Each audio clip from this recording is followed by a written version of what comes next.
할렐루야. 여러분을 주님의 이름으로 환영하고 축복합니다. 오늘은 추수감사 주일 예배입니다. 또 하나님께서 저희들의 은혜를 더해 주셔서 교회 주차장에서 오늘 이렇게 예배 드리게 됐습니다. 여러분 쾌적하고 좋으시죠? 오늘 또 하나님께 좋은 날씨 주신 것 감사, 또 한 해 동안 나에게 은혜 베풀어 주신 것 감사, 그 감사하는 마음으로 이 시간 기도하심으로 주님 앞에 예배를 드리겠습니다. 기도하겠습니다. 우리의 삶의 주인이시고 또 우리의 삶을 주관하시는 하나님 아버지, 이 거룩한 주님의 날 추수감사 예배로 주 앞에 나아갈 수 있도록 인도하신 것 감사합니다. 죄 가운데 죽을 수밖에 없었던 우리를 당신의 자녀로 불러주시고 주님의 빛된 자녀로 이 땅 가운데 풍성한 삶을 살게 해주신 하나님의 은혜에 감사드립니다. 사랑의 하나님, 들판에 오곡백과가 열매를 맺듯이 우리의 가정과 교회 기름진 영적인 열매와 삶의 열매로 허락하시니 또한 감사를 드립니다.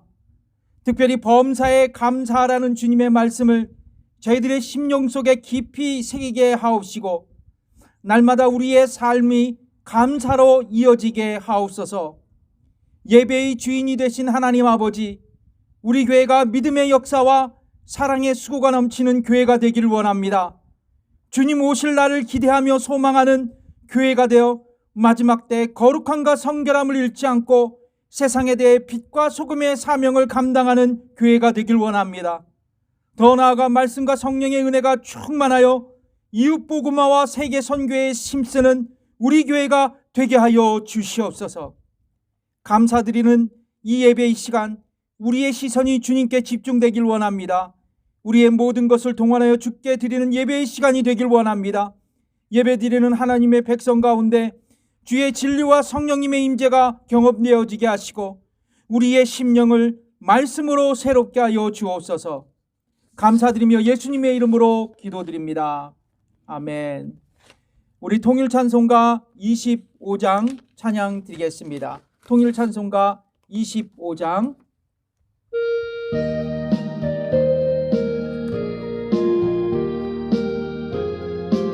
통일찬송가 25장 면류관 가지고 면류관 벗으이고 주 앞에 드리세.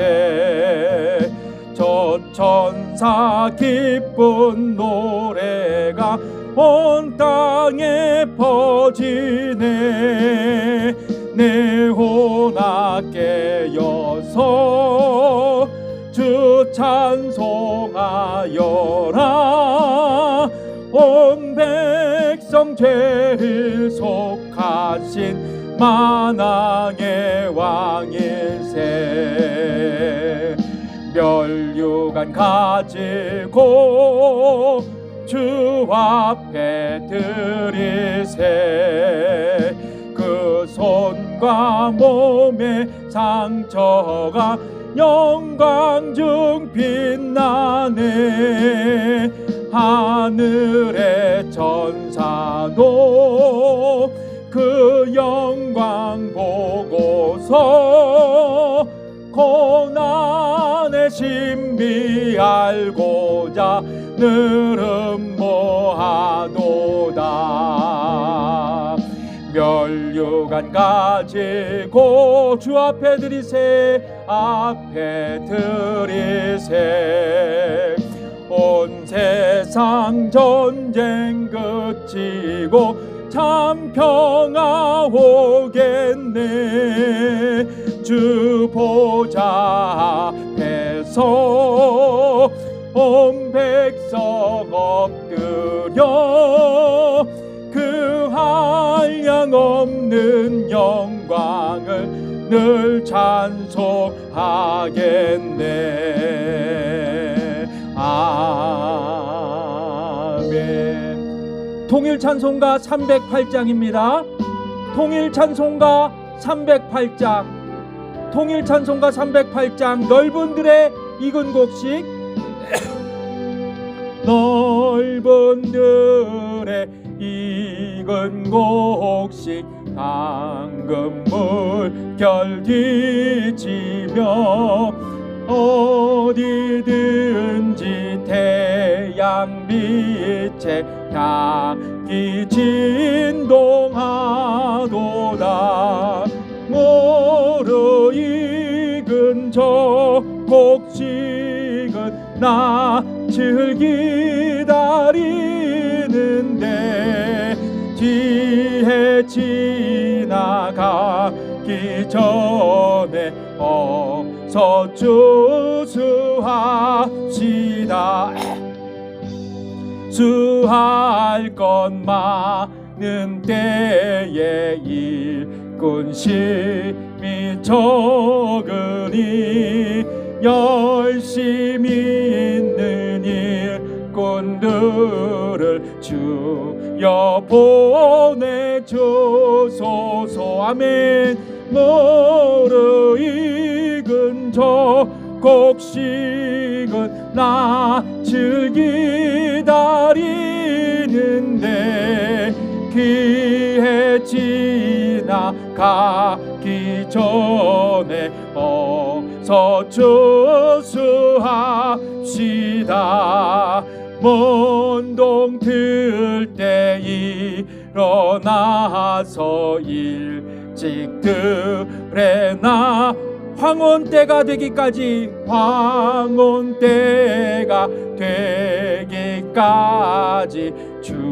주수하게 하소서.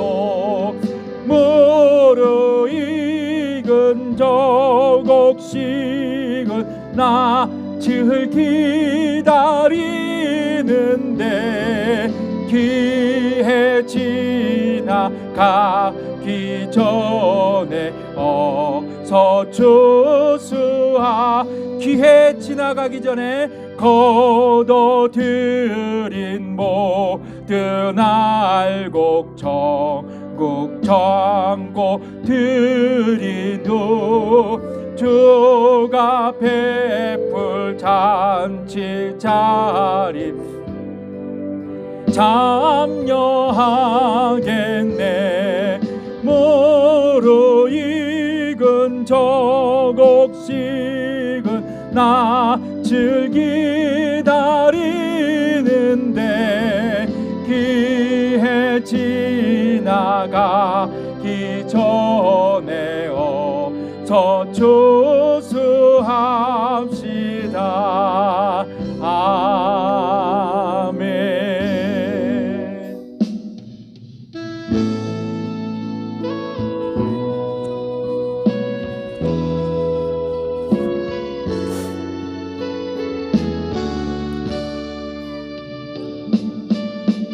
날 구원하신 주 감사. 날 구원하신 주 감사. 모든 것 주신 감사. 지난 추억이 내 감사. 주 내 곁에 계시네. 향기로운 봄철의 감사. 외로운 가을날 감사. 사라진 눈물도 감사. 나의 영혼 평안에 응답하신 기도 감사. 거절하신 것 감사. 해처럼 높으신 감사. 모든 것 채우시네. 아픔과 기쁨도 감사. 절망 중 위로 감사. 증량 못다른 내 감사. 그 신가랑 감사에 길가에 장미꽃 감사. 장미꽃 가시 감사. 따스한 사랑의 가정 일용할 양식 감사. 이쁨과 슬픔도 감사. 하늘 감사 내일의 희망을 감사 영원토록 4절 제가 읽어드리겠습니다.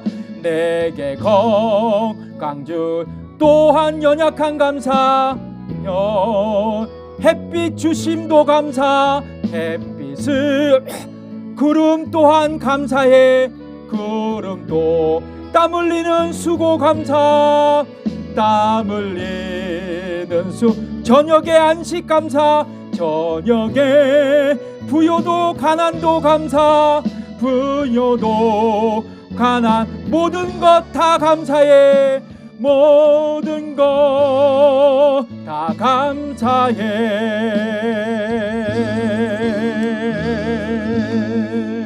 아멘.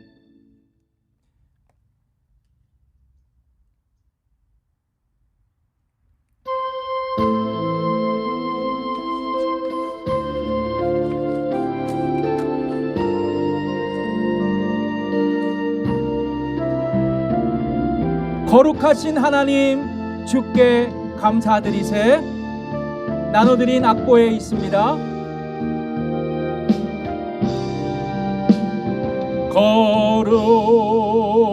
거룩하신 하나님 주께 감사드리세. 날 위해 이 땅에 오신 독생자 예수 나의 맘과 뜻 다해 주를 사랑합니다. 날 위해 이 땅에 오신 독생자 예수 내가 약할 때 강함 주고 가난할 때 우리를 부욕해 하신 나의 주 감사. 내가 약할 때 강함 주고 가난할 때 우리를 부욕해 하신 나의 주 감사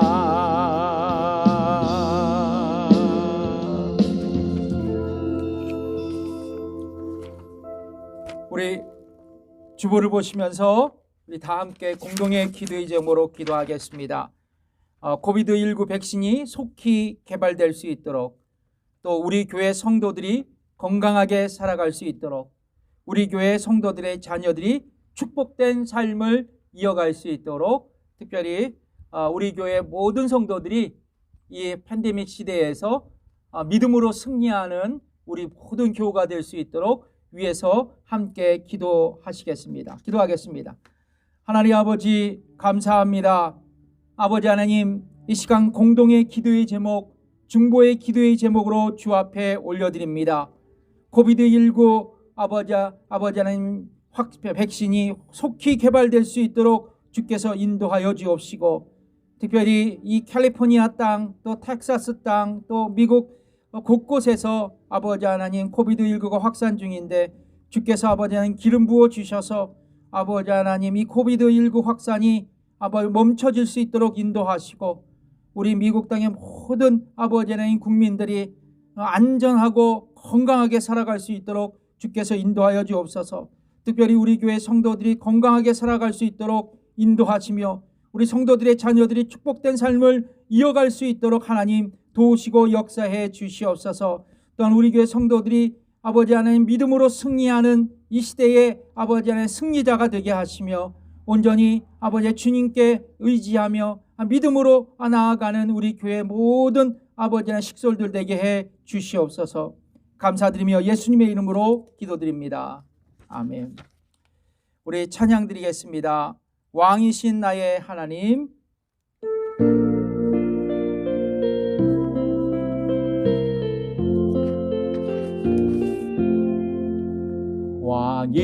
왕이신 나의 하나님, 내가 주를 높이고 영원히 주의 이름을 송축하리이다. 다시 한번, 왕이신 나의 하나님, 왕이신 나의 하나님, 내가 주를 높이고 영원히 주의 이름을, 영원히 주의 이름을 송축하리이다.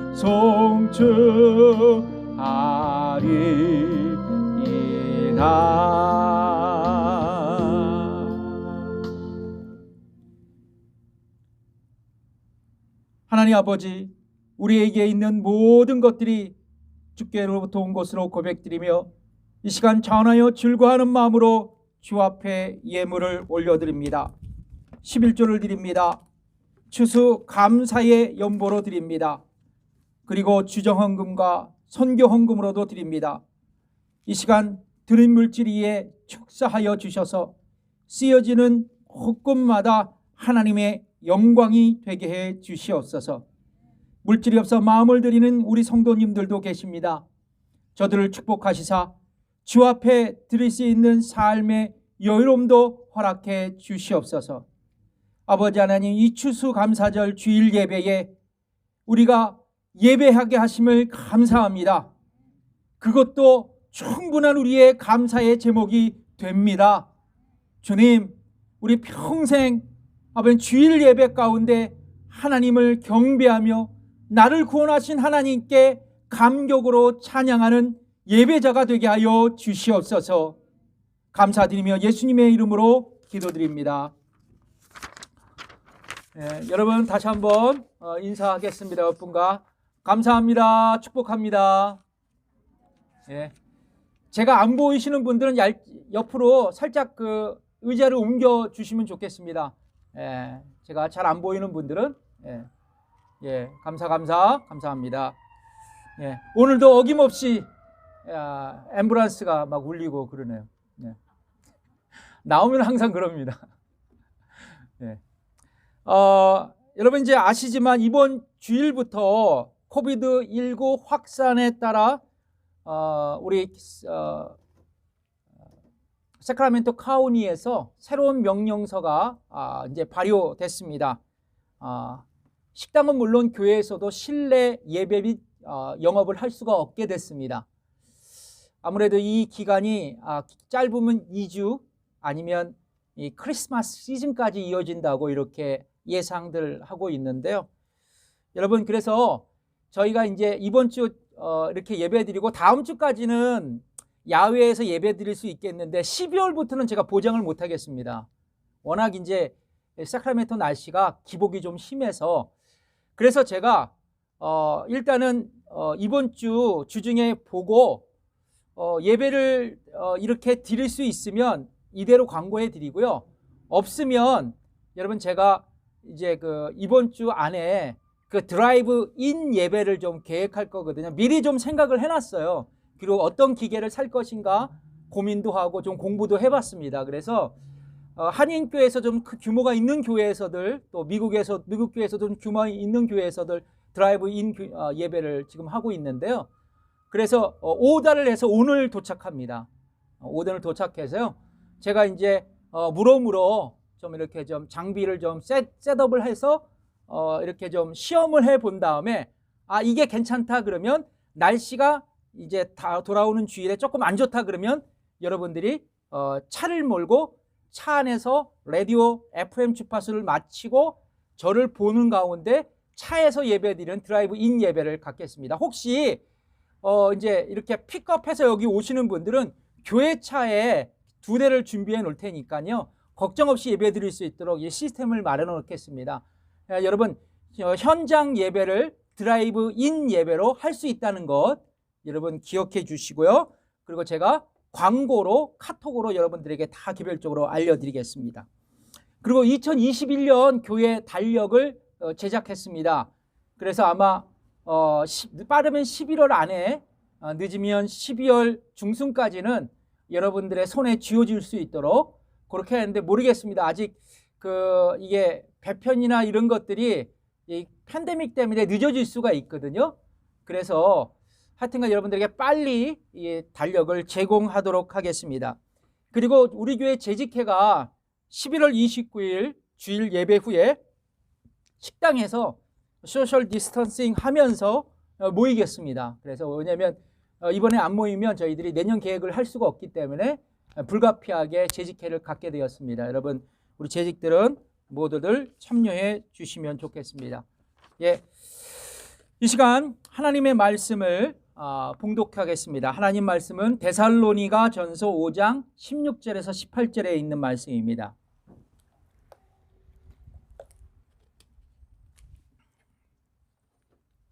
데살로니가 전서 5장 16절에서 18절까지에 있는 말씀.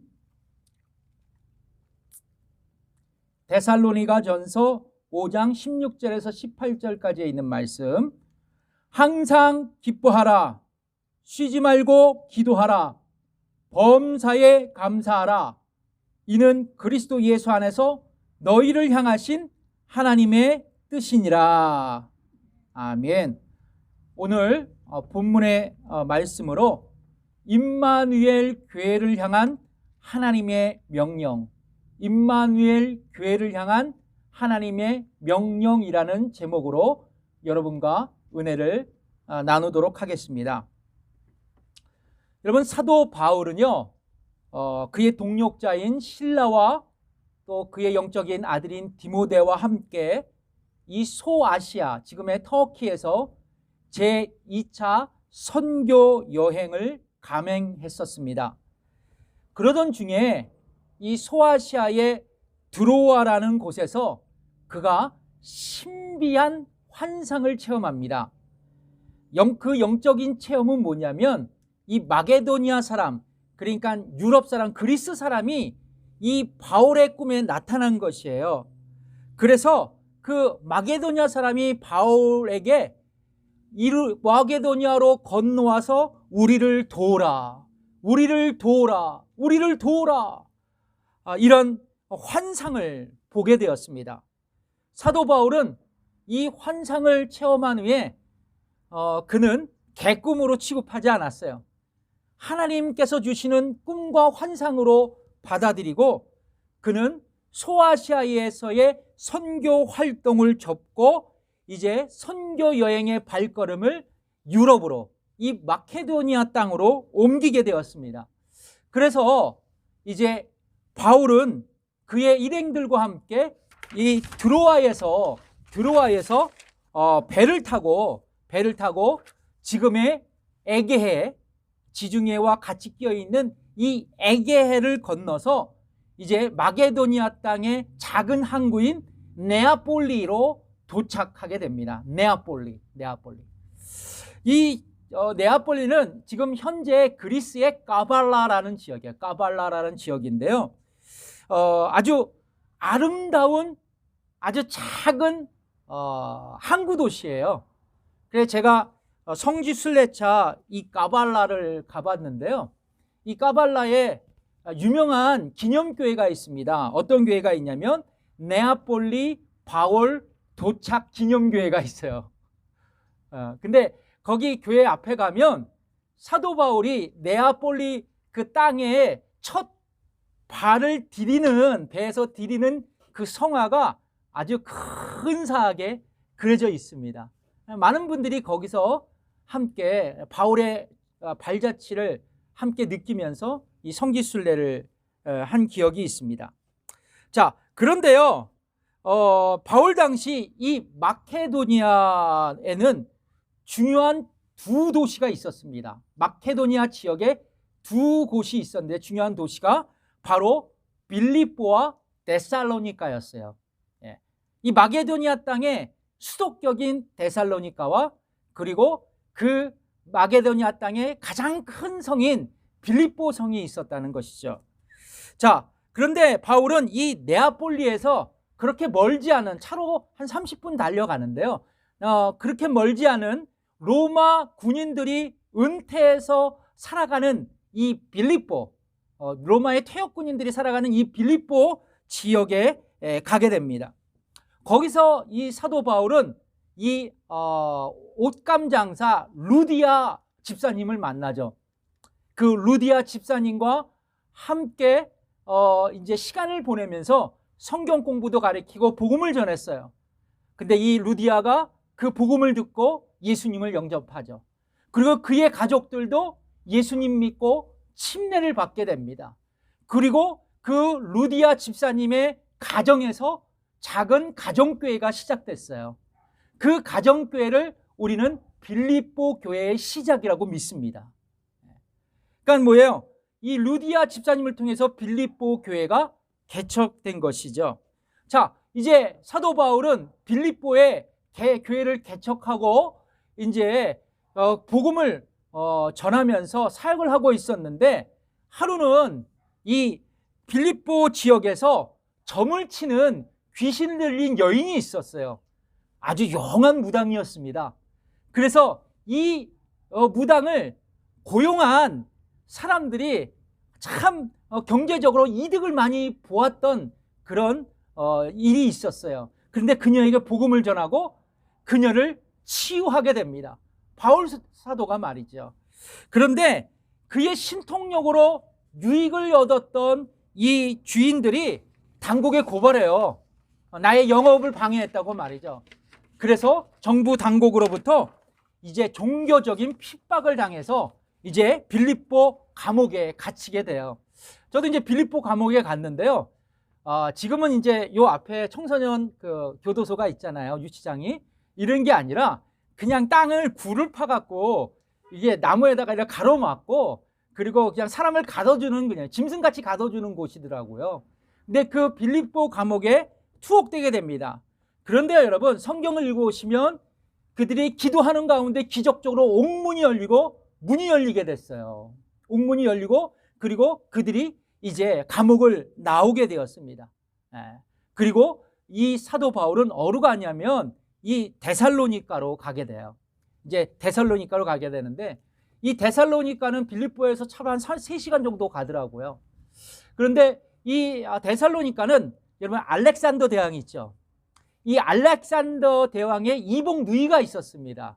그리고 로마 제국의 헬라 제국에 이 카산더라는 유명한 장군이 있었어요. 그의 아내인데요. 그의 아내 이름이 데살로니가였습니다. 그 이름을 따서 이 도시의 이름을 지었다고 얘기를 해요. 자, 그런데 이 로마 제국 때 이제 사도 바울 당시 이 로마 제국이 건설한 도로가 있어요. 군사용 도로고 그리고 경제용 도로인데요. 우리나라로 말하자면 이제 부산 경부고속도로 같은 게 있는데, 여기 선상에 있는 도시 중에 하나였어요. 그러니까 비아 에그니티아라는 도로인데요. 이 도로가 아직도 있습니다.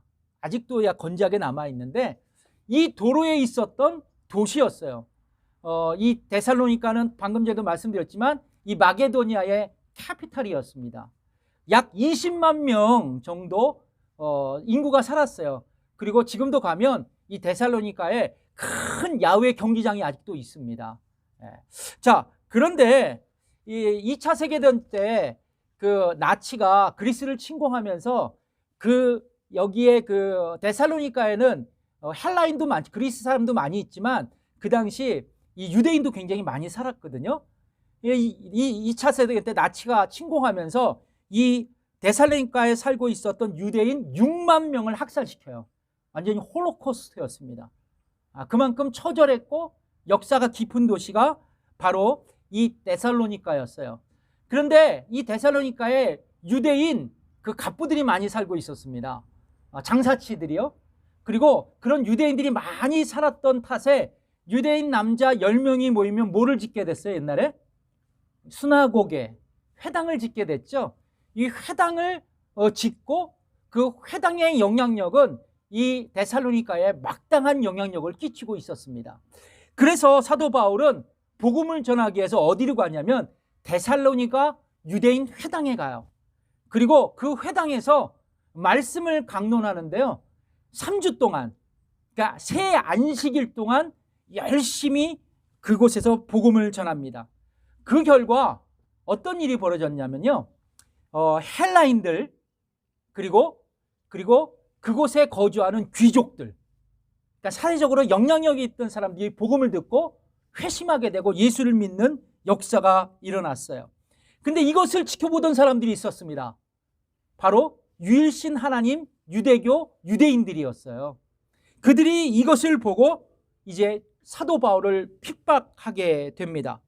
그래서 너무 핍박이 강렬해서 이 사도 바울은 이제 데살로니가에서 베레아로 가게 되고, 이 데살로니가에는 바로 자기의 영적인 아들이다 제자인 디모데를 이제 딱 남겨두고 떠나게 돼요. 자, 그런데 이 사도 바울은 베레아에서 이제 한 시간 가면, 데살로니가에서 1시간 가면 베레아가 나오거든요. 베레아에서 말씀을 전하는데 이 데살로니가에서 당한 유사한 핍박을 받게 돼요. 유대인들의 핍박을 받게 돼서 거기도 그냥 있지 못하고 이제 아덴, 이 그리스의 아테네 수도 있죠? 그곳으로 가게 됩니다. 자, 그리고 이 아테네에서 열심히 사역하고 있는데요, 바로 그 데살로니가에 있는 디모데가 아덴으로 와요. 그래서 서로 얘기를 하고 상봉을 합니다. 그런데 말이에요, 이 바울이요, 이 디모데를 만나서부터 이 데살로니가 교회에 대한 소식을 듣게 됩니다. 자기 제자에게 지금 이렇게 좀 살고 있다고. 근데 내심 사도 바울은 굉장히 걱정을 많이 했어요. 왜냐하면 3주 만에 개척한 신생교회라서 이 교회가 정착하고 있는지, 사역은 잘 하고 있는지, 아직도 유대인들의 핍박을 받고 있는지 말이죠. 이런 것이 궁금했던 것이에요. 그래서 사도 바울이 내가 이 데살로니가 교회를 다시 방문하겠다고 마음을 먹었지만 성경에 보면 사단의 방해로 내가 데살로니가로 가지 못했다고 그렇게 고백하고 있어요. 이 아덴에서 사역했던 사도 바울은요, 이제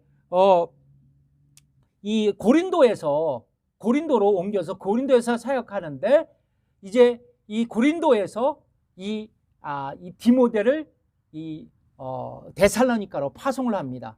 좀 보고 오라고, 지금 어떻게 되는지. 예. 근데 이 고린도에서 이 디모데를 다시 만나요. 그리고 디모데에게 여러 가지 교회의 소식을 듣습니다.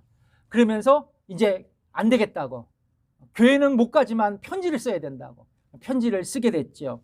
한 통의 편지를 쓰고 그 편지 속에서 이제 데살로니가 교회를 칭찬하고 격려하고, 때로는 교의적인, 때로는 도덕적인 권면을 하면서 데살로니가 교회 성도들에게 하나님의 뜻을 전달하게 됩니다. 이게 이제 데살로니가서의 배경입니다. 그래서 데살로니가 교회 성도들에게 편지를 쓰게 됩니다. 그리고 그 속에서 하나님의 뜻을 데살로니가 교회 성도들에게 전달하고 있죠. 자, 그렇다면 여러분, 바울이 데살로니가 교회에게 전한 하나님의 뜻은 어떤 것이었을까? 그리고 우리가 오늘 이 말씀을 들으면서 그렇다면 하나님께서 우리에게 주시는 하나님의 뜻은 또한 무엇인가? 그리고 그 하나님의 뜻에 우리는 어떻게 살아야 할 것인가를 여러분과 함께 말씀을 나누겠습니다. 첫 번째, 뭘까요? 데살로니가에게 주신 하나님의 뜻, 항상 기뻐하라입니다. 우리 한번 읽어볼까요? 시작. 항상 기뻐하라. 예. 여러분, 데살로니가 교회는 짧은 기간 안에 세워진 교회였어요. 몇 주? 3주. 예. 그래서 고린도에 있는 바울에게는 이 데살로니가 교회가 근심의 대상이었습니다. 염려의 제목이었던 것이죠. 그러나 이 바울의 염려와는 달리 디모데를 통해서 전해진 소식은 뭐냐면, 데살로니가 교회가 다른 교회 신자들에게 참으로 모범적인 신앙생활을 하고 있다는 굿 뉴스를 듣게 됩니다. 염려와 다른 소식이죠. 왜냐하면 이 데살로니가 교회가 믿음의 역사와 사랑의 수고와 그리고 소망의 인내를 가지고 지금 신앙생활을 하고 있었기 때문이었어요. 소위 여러분 오늘날로 얘기하자면 데살로니가 교회는 건강한 교회로서 그 지역에 선한 영향력을 끼치고 있었던 것이에요. 그래서 바울 사도는 데살로니가에게 보낸 편지에서 뭐라고 하냐면 내가 너희 무리를 인하여 항상 하나님께 기도하고 감사한다고 그 데살로니가 교회를 극찬했었습니다. 그 말씀이 데살로니가전서 1장 2절에 있는 말씀이에요. 우리가 너희 무리를 인하여 항상 하나님께 감사하고 기도할 때 너희를 말함은, 그러니까 여러분 하나님 앞에 항상 기억할 수 있는 교회, 하나님 앞에 항상 기억에 남을 수 있는 성도, 여러분 이 교회, 이 성도가 하나님 앞에 영광스러운 하나님의 교회요 성도인 줄 믿습니다. 세상 사람, 세상이 기억할 사람보다는 누가 기억할 수 있어야 돼요? 하나님이 기억할 수 있는 그런 교회, 성도가 되어야 된다는 것이죠. 자, 그런데 이 건강한 교회, 이 데살로니가가 건강한 교회라 할지라도 문제가 없는 것은 아니었어요. 여러분, 부흥하는 교회, 그리고 믿음이 좋은 교회, 그리고 성숙한 교회, 다 좋은 건 아니에요. 거기 안에 들어가면 다 문제가 있고 기도 제목이 있습니다. 데살로니가 교회도 마찬가지였거든요. 외적인 문제와 내적인 문제가 이 데살로니가 교회에 산적해 있었어요. 특별히 외적인 문제가 있었습니다. 조금 전에도 말씀드렸지만 이것은 데살로니가 교회를 매우 곤욕스럽게 만들었던 일이었어요.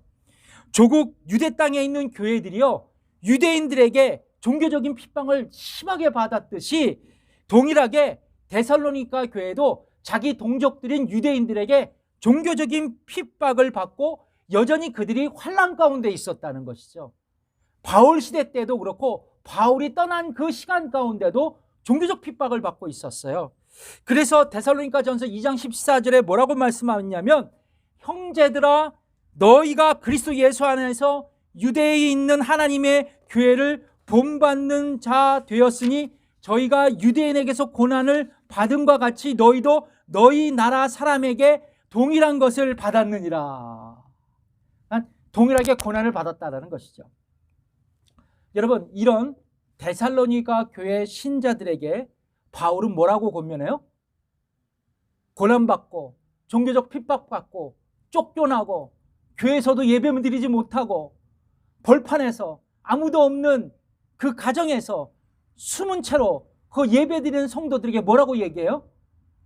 항상 기뻐하라고 말합니다. 항상 기뻐하라고. 이것이 하나님의 뜻이다라고 얘기해요. 여러분, 우리가 믿음 좋은 분들은 아멘 할 수 있어요.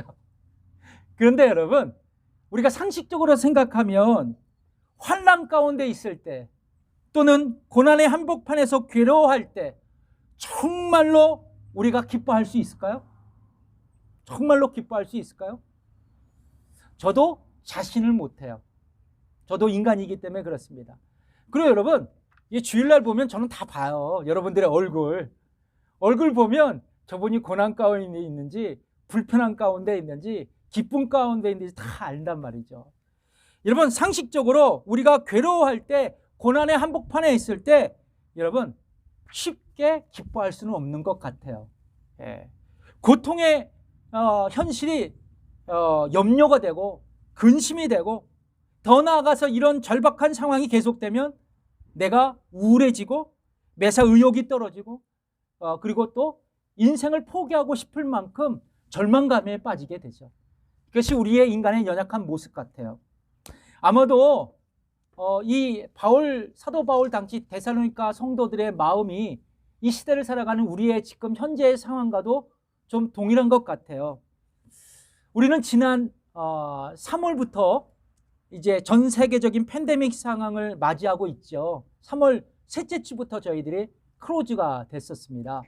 그래서 경제 활동은 물론 종교 활동까지 지금 제약을 받고 있는 상황이에요.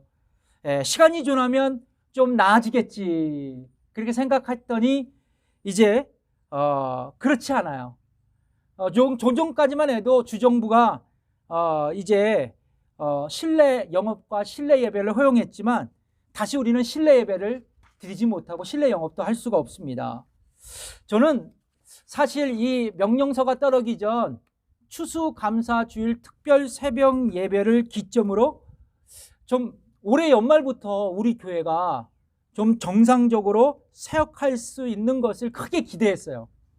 그리고 새벽에 그렇게 기도하고, 그리고 좀 뭔가 기점이 돼서 활력소가 돼서 우리 성도들이, 모든 성도들이 이제 좀 내년에는 좀 이렇게 좀 으쌰하고 좀 일어났으면 좋겠다, 그리고 모든 교회도 그렇게 했으면 좋겠다라고 생각했는데 상황은 다시 원점으로 돌아왔습니다. 원점으로 돌아왔어요.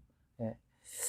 그래서 여러분, 저는 여러분도 마찬가지지만 저는 교회 목회자로서 마음이 많이 무너져 내렸어요. 예. 참 마음이 괴롭고 심적으로 부담이 많이 됐습니다.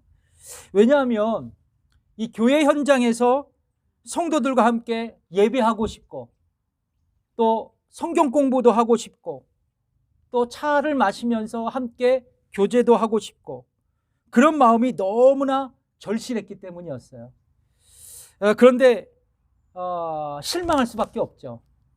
낙심할 수밖에 없었어요. 근데 제가 오늘 본문을 준비하면서 주님께서 저에게 말씀하시더라고요. 항상 기뻐하라고 말합니다. 항상 기뻐하라고. 그런 마음 들 쯤에 하나님께서 이 말씀, 항상 기뻐하라고. 그럼 뭐가 기뻐할 수 있는가? 그럼 내가 어떻게 기뻐할 수 있을까? 나는 할 수가 없는데. 데살로니가 전서를 쭉 읽어봤어요.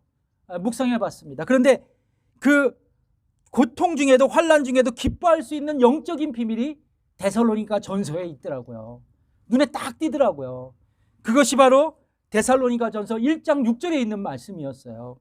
1장 6절. 또 너희는 많은 환난 가운데서 성령의 기쁨으로 도를 받아 우리와 주를 본받는 자가 되었다고 말입니다. 그러니까 뭐냐면 데살로니가 교회가 환난 가운데서도 그래도 그들이 기뻐할 수 있었던 것은 그들이 성령의 기쁨으로 함께 했기 때문이었어요. 그러니까 성령께서 주시는 기쁨이 세상으로 받던 그 환난을 그들로 극복하게 만들었던 것이죠. 성도 여러분, 바울은요 에베소 교회 성도들에게 동일한 얘기를 하고 있는데요, 기쁨을 얻기 위해서 너희들이 세상 사람들처럼 술 마시고 우상 숭배하는 것 그렇게 하지 말아라. 술 마시는 걸로 기쁨을 찾을 수 없다라고 얘기를 해요. 그러면서 뭐라냐면 도리어 세상이 줄 수 없는 기쁨을 얻기 위해서는 뭐라고 얘기해요? 성령 충만하라고 얘기를 합니다. 그래서 에베소서 5장 18절에 뭐라고 말하면 술 취하지 말라, 이는 방탕한 것이니 오직 성령의 충만을 받으라 얘기하고 있어요. 여러분, 환난 중에 계세요? 여러분 가운데 고통 중에 있는 분이 있습니까? 절망 중에 계신 분이 있으세요? 그렇다면 기쁨을 주시는 성령님을 붙들어 보십시오. 성령의 충만함으로 나날을 보내보십시오. 그렇다면 성령께서 주시는 기쁨으로 여러분은, 또 우리는 환난 중에서도 항상 기뻐하게 될 줄 믿습니다. 여러분, 성령님은 기쁨의 영이에요. 환희의 영입니다. 희락의 영이에요. 우리를 결코 우울하게 만들지 않으십니다. 우리를 기쁨으로 가득하게 하시고 우리의 신앙을 역동적으로 만들게 하시고 우리를 믿음으로 긍정적으로 적극적으로 행동할 수 있도록 그 폭발적인 힘으로 우리를 공급하실 줄 믿습니다.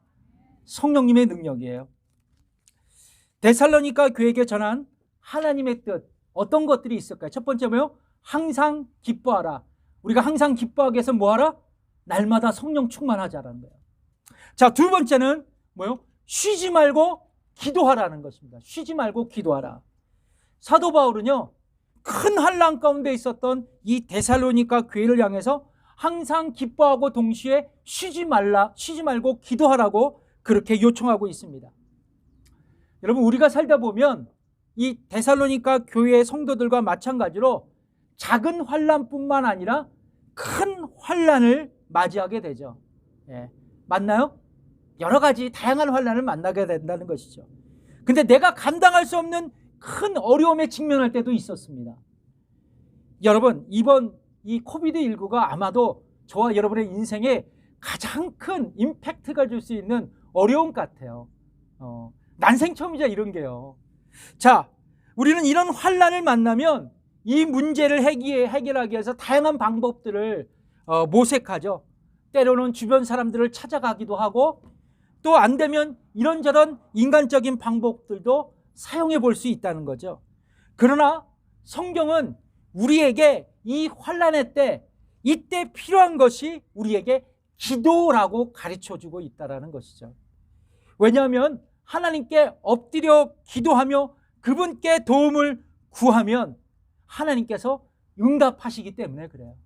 그러니까 하나님께서 기도하는 그를 환난에서 건지시겠다고 우리에게 약속하고 있거든요. 시편 50편 15절의 유명한 말씀이잖아요. 환난 날에 나를 부르라.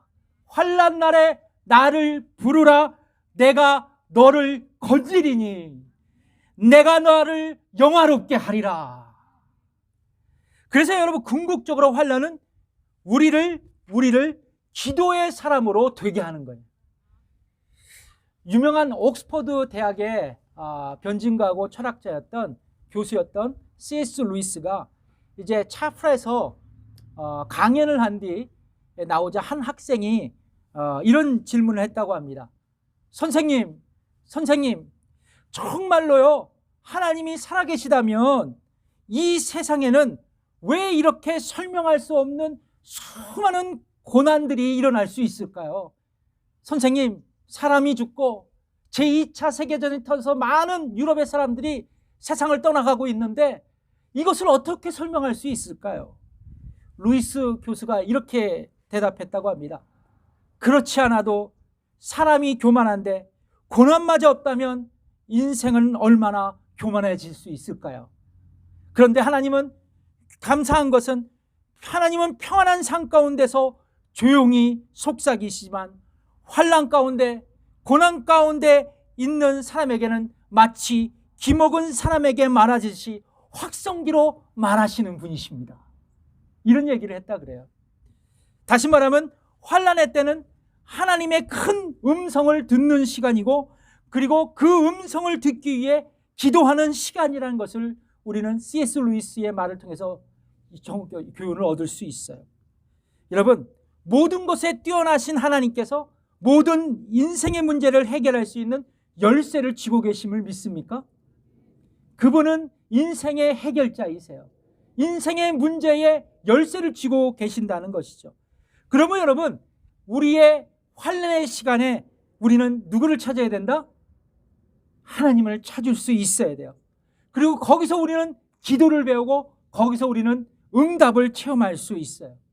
그래서 여러분, 우리는 환난을 즐거워할 수는 없어요. 솔직히 말해서.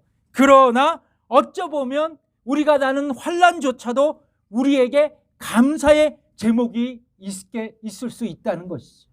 왜냐하면 기도로 하나님을 붙들기 때문에 말이에요. 아멜리아 헌트라는 대서양 횡단을 처음으로 성공시킨, 비행기로 성공시킨 미국의 유명한 비행사가 있었어요. 그러나 그녀의 그 대서양 횡단은 결코 만만치 않았습니다. 왜냐하면요, 대서양 횡단 비행 중에 이 엔진이 고장나서 대형 사고를 겪어야 했기 때문이었어요. 도저히 비양할 수 없는 상황이었습니다. 그러나 그녀는 그런 위험한 상황에 불구하고 그녀는 당황하지 않고 위기를 넘겨서 무사히 대서양을 횡단하고 그리고 비행을 성공히 마쳤어요. 대서양 횡단을 마치고 그가 자기의 고향 보스턴에 들어와서 기자회견을 합니다. 기자들이 이렇게 물었다고 해요. 당신은 비행기 엔진이 고장났을 때 그 어려운 순간 그것을 어떻게 견디고 대서양 횡단을 성공할 수 있었습니까? 이런 질문을 했다 그래요. 그때 그녀는 이렇게 대답했다고 합니다. 제가 대서양 한복판에서 비행기 엔진이 고장났을 때 저는 이미 대서양 반을 건너왔습니다. 돌아갈 수도 없는 상황이고, 그렇다고 비행기를 떨어뜨려서 바닷속에 죽을 수도 없는 상황이었습니다. 저는 그 당시 할 수 있는 것은 딱 한 가지였습니다. 그냥 앞으로 가는 수밖에 없었습니다. 이게 그녀의 굉장히 유명한 얘기거든요. 자, 그렇습니다. 여러분, 기도는요, 앞으로 가는 거예요. 앞으로 가는 겁니다. 그저 여러분, 하나님을 바라보면서 앞으로 직진하는 거예요. 나를 둘러싸고 있는 상황이 모든 나의 인생의 길이 막혀 있을지라도, 큰 환난으로 나의 인생의 삶이 통조리 때 흔들려 버릴지라도, 나의 절박한 기도의 제목을 가지고 하나님 앞에 나아간다면 반드시 주께서 우리에게 응답하실 줄 믿습니다. 그런데 한 가지 중요한 것은, 단 한 번의 약간의 기도로 우리의 인생의 문제를 해결하지 못해도 역시 여러분, 낙심치 말고 항상 기도한다면 주님은 우리의 원한, 우리의 고통의 문제를 풀어주실 줄 믿습니다. 여러분, 이것이 바로 우리가 쉬지 말고 기도해야 할 이유인 줄 믿습니다. 저는 마지막입니다. 데살로니가 교회에게 전한 하나님의 뜻, 어떤 것이 있을까? 첫 번째, 항상 기뻐하라. 두 번째 뭐요? 쉬지 말고 기도하라. 응답될 때까지. 그렇죠? 세 번째 뭐요? 범사에 감사하라. 그래서 데살로니가전서 5장 18절을 한번 같이 다 읽어볼까요? 시작. 범사에 감사하라. 이는 그리스도 예수 안에서 너희를 향하신 누구의 뜻이니라? 하나님의 뜻이니라 라고 말씀합니다. 여러분, 범사에 감사하라는 것이 무슨 의미예요? 예? 항상 감사하라. 어떤 환경 속에서도, 모든 환경 속에서도 감사하라는 뜻입니다. 자, 그렇다면 우리는 어떻게 범사에 감사할 수 있을까? 범사에 감사할 수 있을까? 힌트는 새벽 예배에 나오신 분들은 이제 아실 수 있을 것 같아요. 여러분, 환난이라는 그 히브리어 단어를 이렇게 분석해 보면요, 굉장히 재밌는 단어더라고요. 이 환난은 뭐냐면, 의미는 틀에 집어넣고 짜다라는 뜻이 있어요. 그러니까 포도주 할 때 틀에 집어넣고 즙을 짜잖아요. 자, 이 환난은요, 우리를 인생의 문제의 틀 속에 집어넣고 짜는 거예요. 여러분, 짜면 뭐가 나와요? 진액이 나오잖아요. 여러분, 그래서 우리가 어려움을 당하고 고통당하고 환난당하면 진액이 다 빠지고 기력이 다 소진돼요. 우리가 고통과 환난 가운데 있다면 말이죠. 그런데 이런 고난과 어려움을 우리가 당할지라도 우리에게는 무의미한 것이 아니라는 것이죠. 왜냐하면 그리스도인들이 당하는 환난과 고난에는 반드시 선하신 하나님의 주권과 섭리가 담겨져 있기 때문에 그래요. 여러분, 하나님은요, 너 좀 고생해봐라, 너 좀 혼내줘야 되겠다, 그렇게 생각하시면서 우리에게 고난과 환난을 허용하시는 분이 결코 아니시라는 거예요. 그 고난을 통해서, 환난을 통해서 우리를 좀 더 성장시키고 우리를 좀 더 온전케 하시려는 하나님의 선하신 목적이 있다는 것이죠. 그래서 성경은 우리에게 이렇게 말씀하시죠. 로마서 8장 28절 유명한 말씀, 사랑하는 자 곧 그 뜻대로 부르심을 입은 자들에게는 뭐요? 모든 것이 협력하여 선을 이루느니라. 모든 것이 뭐하라? 협력하여 선을 이룬다고 말씀하고 있어요. 그러면 여러분, 우리가 범사에 감사할 수 있는 영적인 비밀은 하나님의 선하신 주권과 섭리가 나에게 있다는 것을 믿을 수 있어야 돼요. 네. 여러분, 정광 목사님이 쓴 평생 감사라는 책이 있죠. 아마 여러분 다 아시는 책일 것 같아요. 이 책에서 3차원 감사라는 글이 있어요. 근데 여러분, 이 목사님이 얘기하는 3차원 감사가 뭐냐면, 감사에는 수준이 있다고 얘기합니다.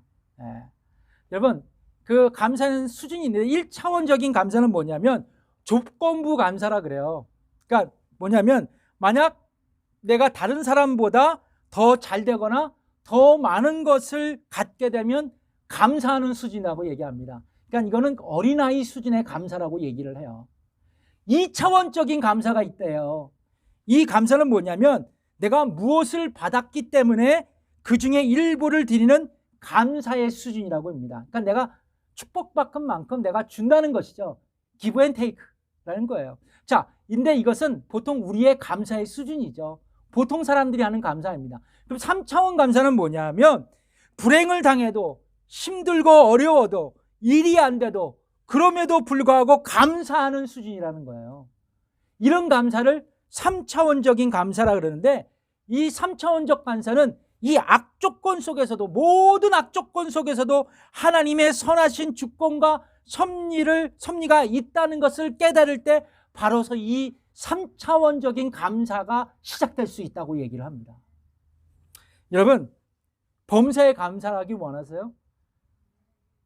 3차원적인 감사하기 원하십니까? 그렇다면 나에게 일하는 모든 일에 뭐가 있다? 선하신 하나님의 목적과 뜻과 주권과 섭리가 담겨져 있다는 것을 여러분 믿으시기 바랍니다. 아무리 내게 힘들고 어려운 상황이 있더라도 여러분 한번 믿음의 눈을 들어서 하늘을 바라보세요. 사방이 우겨쌈을 당해도 바라볼 수 없어도 하늘은 열려 있잖아요. 하늘을 바라보시고 하나님의 선하신 뜻과 목적을 헤아리신다면 우리는 뭐요? 범사에 감사할 수 있는 겁니다. 여러분, 찬송가 하면 미국의 어떤 여자분이 생각나요? 크로스펜이죠. 여러분 아시다시피 크로스펜이는 생후 6주 만에 의사의 실수로 이제 맹인이 돼요. 앞을 볼 수가 없는 맹인이 됩니다. 그녀가 95세를 살았거든요. 그때까지 지은 찬송가가 무려 9,000편이나 된다고 합니다. 어마어마하죠. 그녀가 노인이 됐을 때 한 기자가 인터뷰를 요청했다 그래요. 그리고 그 기자가 이렇게 질문했다고 합니다. 페니 여사님, 하나님께서 당신을 다시 태어나게 하시고 단 한 가지의 소원을 들어주신다면 무엇을 구하시겠습니까? 저 같으면 눈을 뜨는 거예요. 이렇게 얘기했을 거예요. 바로 나올 것 같습니다. 그런데 이 여인은 뭐라고 대답했냐면 내게 단 한 가지 소원이 있다면 저는 다시 맹인으로 살게 해달라고 기도할 것입니다. 왜냐하면 제가 가장 사랑하고 가장 소중히 여기는 주님의 얼굴을 내가 맹인이 되었지만 나의 육적인 눈은 멀었지만 그러나 나의 영의 눈으로 하나님을 매일같이 바라볼 수 있기 때문이었습니다. 저는 하나님께서 저를 눈으로 못 보게 하는 것, 맹인으로 살게 하신 이유가 바로 여기에 있다고 믿습니다.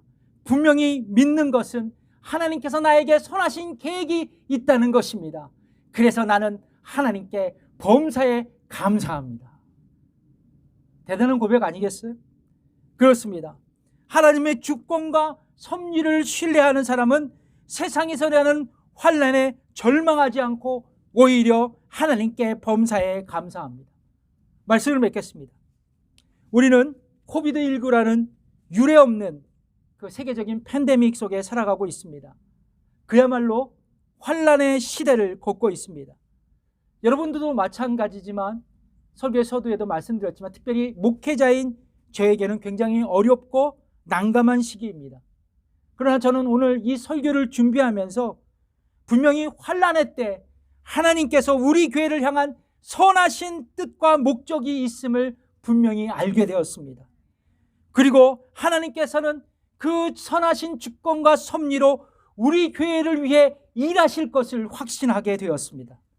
성도 여러분, 특별히 이 시기 하나님께서 우리 교회를 향한 특별한 목적과 뜻이 있다는 것을 여러분 분명히 믿음의 눈으로 바라보시고 붙드시기 바랍니다.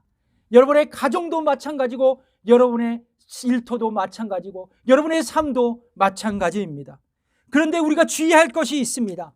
하나님께서 특별히 이 환난의 시기 우리에게 강하게 일하시지만 반대로 마귀도 우리를 강하게 유혹합니다. 이것은 말하자면 당연한 일인 것 같아요. 특별히 마귀는 교회와 성도 우리 가정들을 무너뜨리기 위해서 날마다 다가와서 이렇게 속삭이고 유혹할 수도 있습니다. 항상 슬퍼하라. 쉬지 말고 비방하라. 범사에 불평하라. 이것이 나의 뜻이니라. 이렇게 속삭일 수도 있다는 것이죠. 그러나 하나님은 이 고통의 시대 가운데 저와 여러분들에게 오늘 이렇게 명령하고 계십니다. 항상 기뻐하라고, 쉬지 말고 기도하라고, 그리고 범사에 감사하라고 말입니다. 기도하겠습니다. 하나님 아버지, 이 시간 우리 함께 기도하겠는데요. 이제 우리 교회를 향한, 또 나를 향한 하나님의 거룩하신 뜻을 알게 되었습니다. 이 코비드19 극심한 환난과 낙심으로 가득한 이 시대에 우리가 다시 한번 항상 기뻐하게 하여 주시고, 그리고 항상 쉬지 말고 기도하게 하시고, 그리고 온전히 하나님의 선하신 주권과 섭리를 붙들며 하나님 앞에 범사에 감사하는 우리가 되게 해달라고, 그래서 이 시대 하나님 안에서 승리하는 믿음의 사람들이 되게 해달라고 함께 기도하겠습니다. 기도하겠습니다. 하나님 아버지, 감사합니다. 오늘도 우리 믿음의 식구들과 함께 말씀을 나누었습니다. 주님, 이 시간 감사한 것은 아버지 하나님, 이 말씀을 우리에게 함께 하시고 항상 기뻐하고 쉬지 말고 기도하고 범사에 감사하라고 우리에게 교훈하셨습니다. 주님, 성령 충만함으로 항상 기뻐하게 하여 주시고 응답될 때까지 아버지 하나님 쉬지 말고 기도하게 하시고, 아버지 안에 하나님의 선하신 주권과 섭리를 붙들고 다시 한번 범사에 감사하는 우리가 되어 이 마지막 때 주님 앞에 아버지 안에 늘 믿음으로 승리하는 우리 교회 모든 식구들이 되게 해 주옵소서. 감사드리며 예수님의 이름으로 기도드립니다. 아멘. 다 함께 일어나셔서 감사 찬양 1장 드리겠습니다. 날 구원하신 주 감사.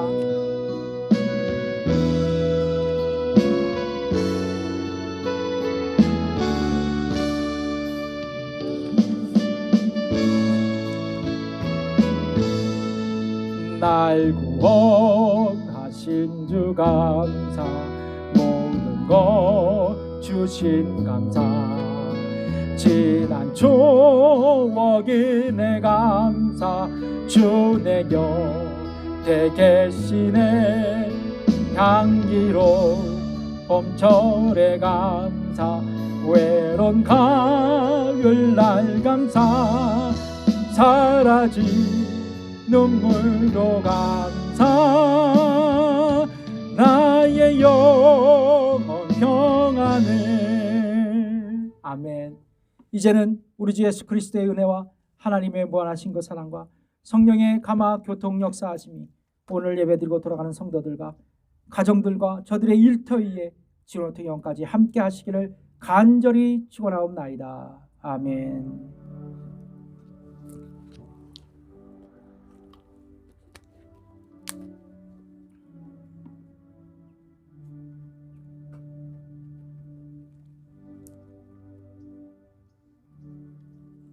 예배를 마쳤습니다.